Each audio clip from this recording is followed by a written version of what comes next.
morning, my name is Suzanne Smit. I'm a PhD candidate in Sustainable Development at Stellenbosch University, and my study focuses on taking a systems approach to understanding the connections between the urban informal settlement and the city. But why? So firstly, because we have entered the urban age, with more than half the world population now living in cities, and urbanization set to increase by a further 2.5 billion people by the year 2050. Most of this change is set to occur in Asia and in Africa, with the Africa-wide urbanization level set to increase to approximately 60% by the year 2050, and thereby increasing the number of urbanites from about 400 million to 1.26 billion people. Now, this scenario places immense pressure on cities to plan for and manage the increase in urbanites and their demands for resources, housing, employment, and access to basic services.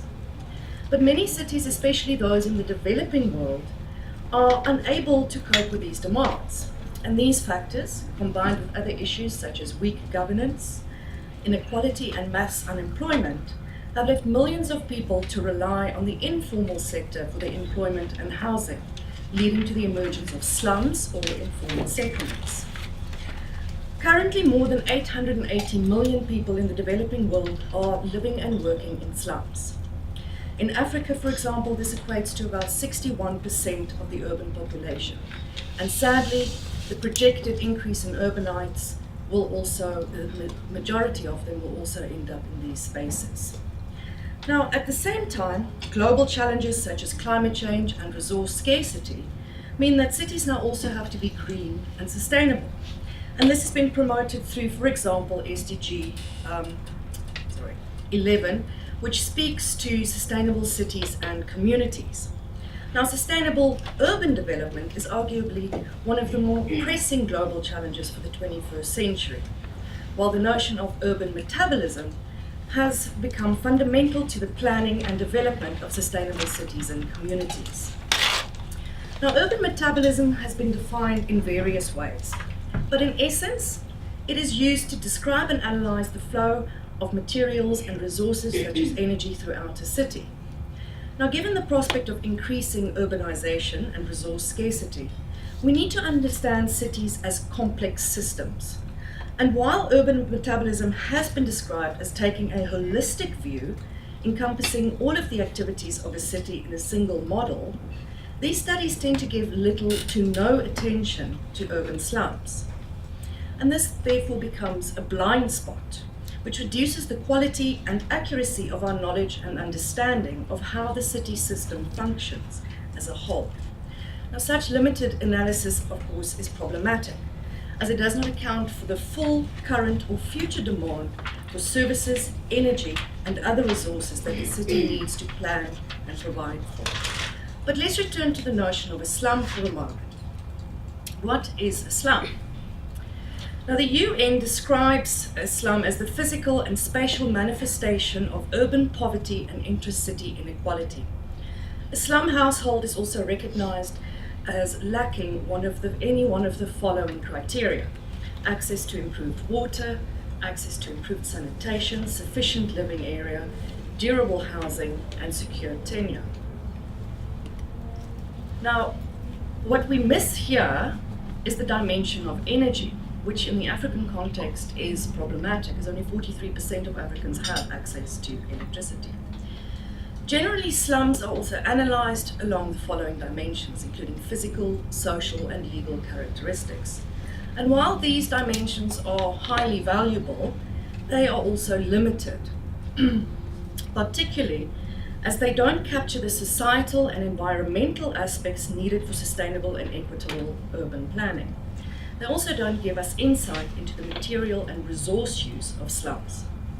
However, when we plan for cities that are both sustainable and equitable, we need to understand slums beyond a classification as poor neighborhoods, but rather as complex socio-ecological, socio-technical, and socio-economic systems that affect and are affected by the wider urban context. I therefore propose taking a systems-oriented approach to the analysis of slums And this would recognize urban slums as subsystems of the larger urban system, and would also consider the metabolic dimension of slums and how these processes are interconnected. And now I'm turning to my case study. This is Imke.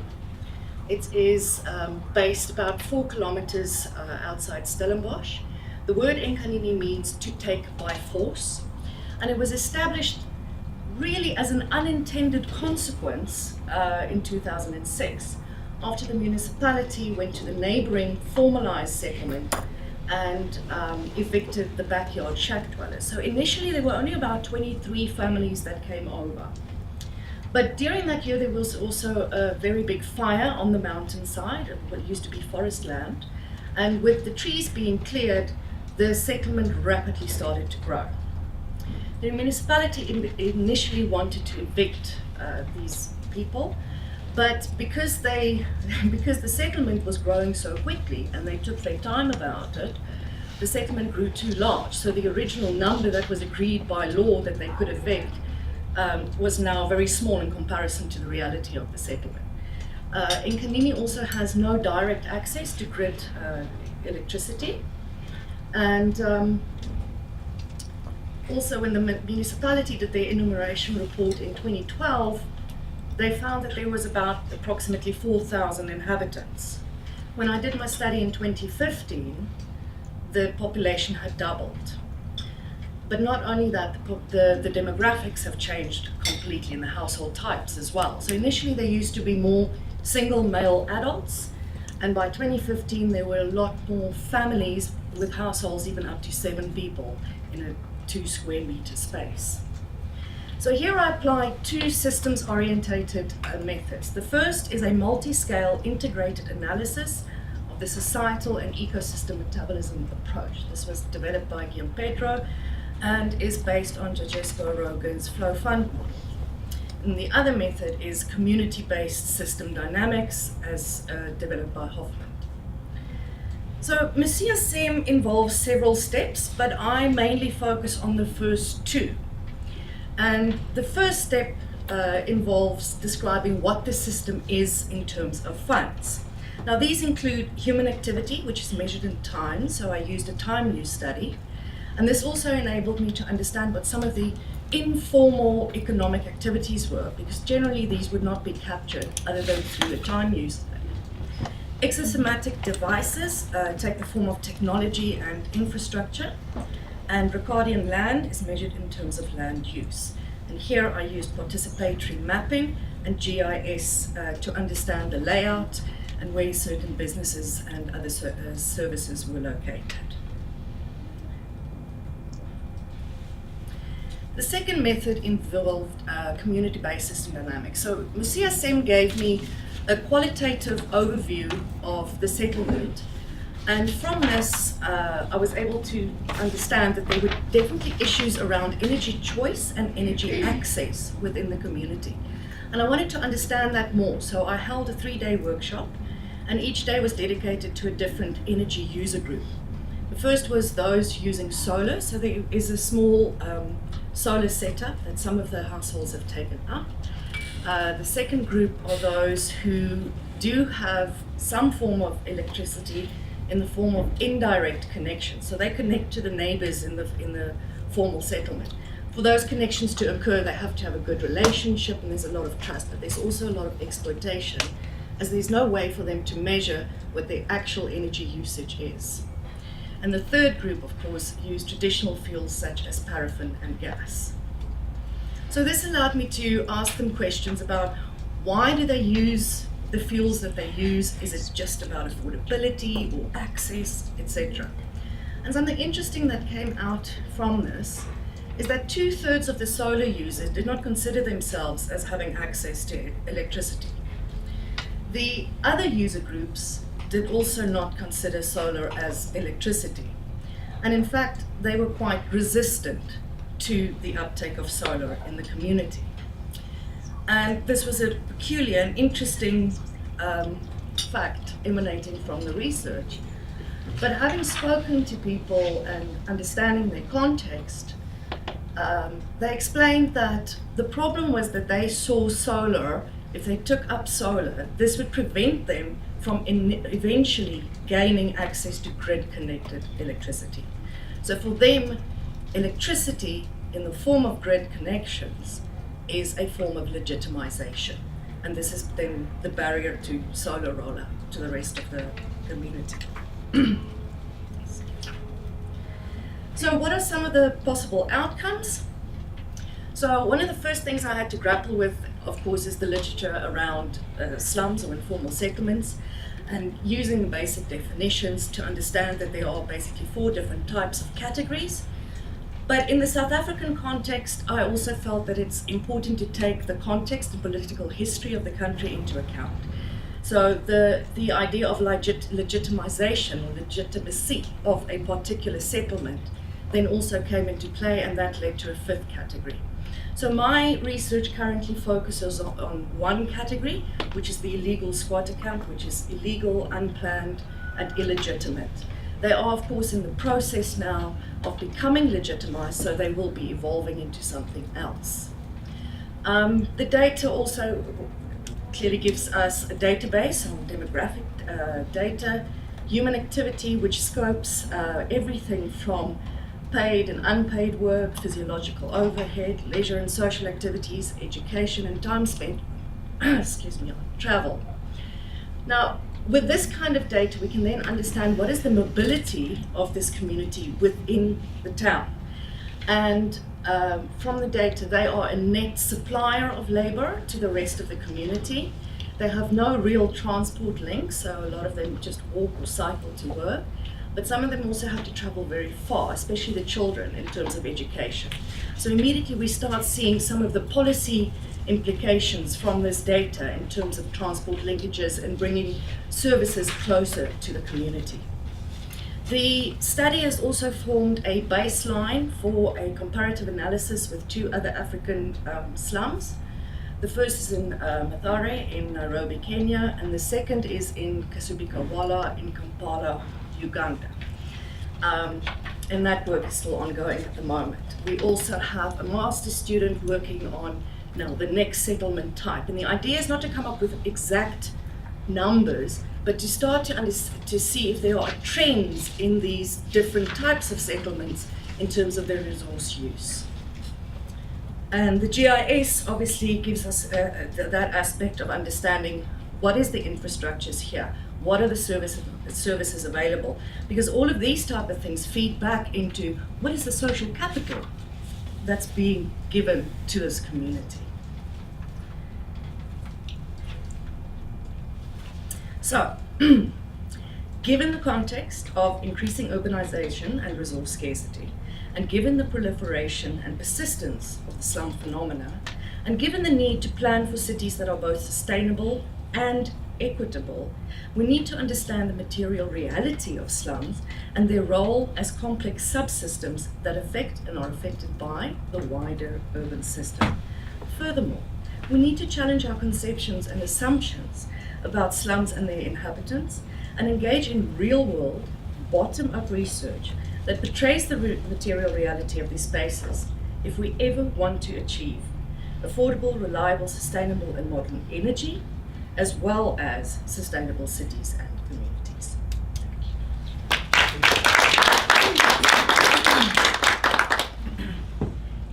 I'm still starting by the legitimization barrier to adoption, and I was just wondering, I know you didn't ask anyone in Kaimandi next door, but do you think they would feel different because they're already more legitimate? You think it can be transferred to This is okay. This was an interesting case because the iShack project that is, being experimented with in this community initially, obviously, was a very good project. If we're looking at greening our cities, this is one way of doing it. But because it's not visible to them, they don't see solar panels everywhere. They don't see government actually utilizing these type of systems. They do feel that it is a poor man's option, quite frankly. Other issues are around the capacity of the system at this point, because it's a direct current system. mainly they use it only for lighting and for charging, and maybe if they want a laptop to charge their laptops. But the irony is those that have the indirect electricity connections, who pay more for their electricity, end up also only being able to use that electricity for the same things, for lighting and charging. They don't use it for heating or for refrigeration or anything. But from the workshops, those with electricity and everybody around them saw this as a status symbol. The other two groups weren't necessarily keen on getting the indirect connections because they understand the hazards around it, but they're holding out for direct electricity connections. That is still what their main focus is. Is it realistic? Is it like waiting for RDP house or? In a way, yes. But this is not the only case. I mean, we've had Mayor Tao from Johannesburg also explaining that they went into Alexandria and offered them a microgrid system, and it was rejected by the community as well. So there's definitely a resistance to this type of technology because it's not seen as a substitute. Thank you very much. It's really fascinating to hear about this resistance issue. It's something I learned actually yesterday. And what I wonder is, when I look at it from my transition perspective, then I come to conclusion that the change will not come from the bottom-up type of initiatives, right? That will not make any difference. So the other option is that there is some sort of top-down movement, that maybe the government takes steps. But I wonder, in the case you have analyzed, is there any sustainability-oriented agenda in how is the sustainability taken into account in how the city is being planned in the next years, in the integration, or is the situation totally hopeless? But Stellenbosch itself has a marvelous little green plan for themselves, but it comes back to that question, green for whom? And yes, I would like to believe that their initial attitude towards this was it's two birds, one stone. We can help bring some form of energy to the community and we can be green at the same time. But this really draws our attention to the problem of technical solutions that are brought in from externally without actually engaging with the community beforehand.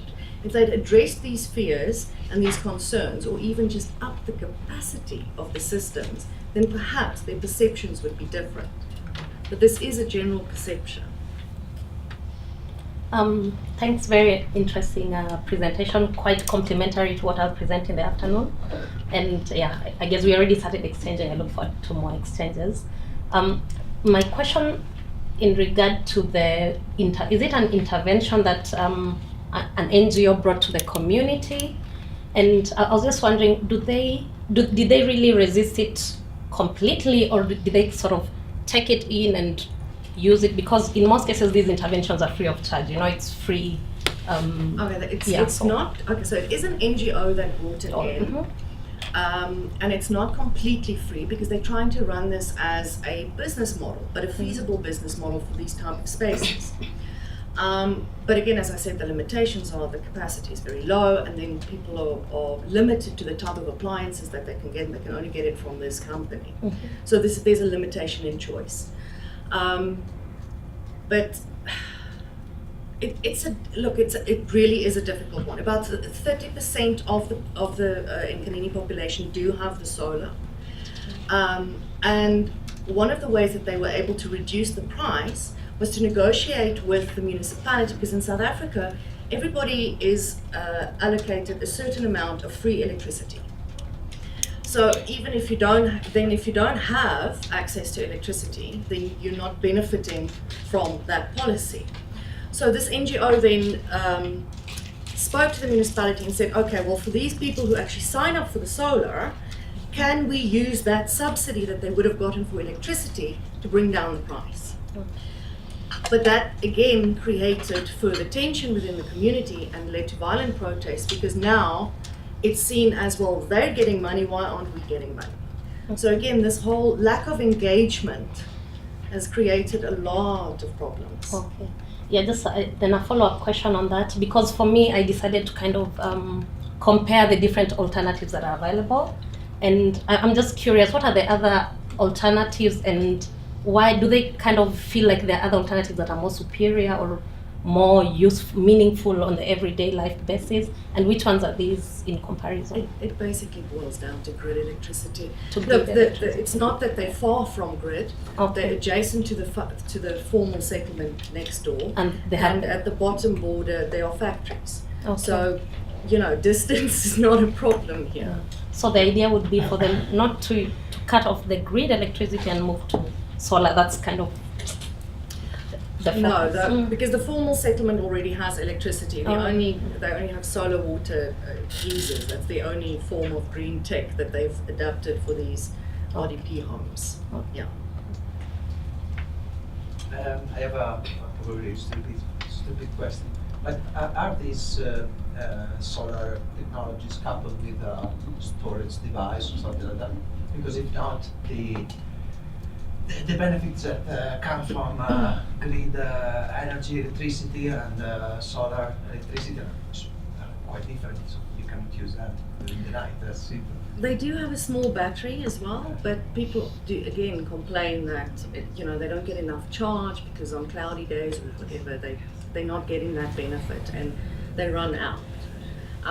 What I have seen, about 2%, about 2% of the population, we only found that out later through the GIS and participatory mapping, is that there are businesses that combine solar and indirect electricity, because they started saying, okay, well, I can get a little bit of free electricity, it still does the same thing for me.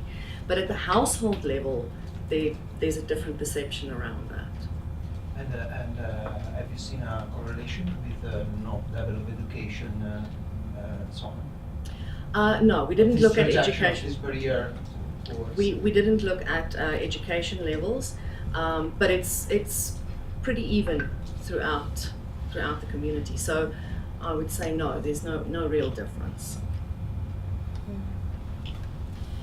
I was also very struck by this resistance to solar, and I wonder whether that's explained by the sort of underlying insecurity that exists in these settlements. I mean, you call them informal, and is the assumption that these settlements will eventually become stabilized and formal, and therefore legitimized and have public services, or that they are continually under pressure about that, and that there is still a possibility they might all be moved on? I mean, if that's the case, then it seems to me entirely logical that you'd be resisting anything that seems to be embedding a kind of temporariness about the settlement. And have you asked people about that? I mean, do they believe that they'll continue to live there for a long time with their families, or is it always a sort of a limbo where you will move eventually to a more legitimized and formal settlement? In which case, again, why would you invest in infrastructures and so on? So it seems to me that the sort of underlying insecurity of people there explains a lot of their views in relation to these kinds of things. Yes. There are so many different strategies taken by different municipalities regarding this. And obviously a lot of it comes down to funding. So City of Cape Town, for example, is trying to build these RDP houses as many as they can, but obviously they can't keep up with demand. Some of these settlements are over 40 years old. Right. I mean, this one itself is over 10 years. So people do have an understanding that they won't get a house overnight. It's taking around about 40 years before you get your house. These spaces are transient, so not everybody is there specifically to stay for a long while. They also do then move to other settlements if they perceive that one is more likely to get better services. And so not every municipality is focusing on building actual houses. So that's another settlement type, is where the municipality says, okay, we've allocated you the land, so you have secure tenure, but we're not going to build you a house.